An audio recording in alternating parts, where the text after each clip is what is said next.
बाद में लेना है, सबको लेते।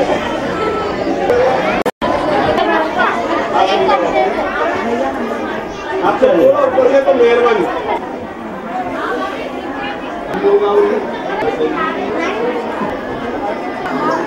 हाँ ले लिए, थोड़ा आप लोग हटो।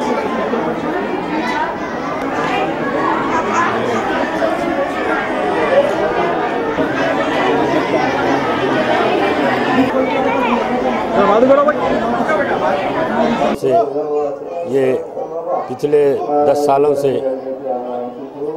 शादियों का एहतमाम किया गया है।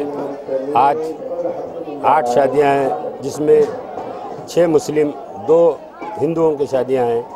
अल्हम्दुलिल्लाह इसी तरह से 8-10 साल से जो शादियों का एहतमाम किया गया है और इंशाअल्लाह आइंदा भी ऐसे ही रहेगा। जैसे वैसे ना मिलाद के मौके पर ये शादियों का एहतमाम किया जाता है।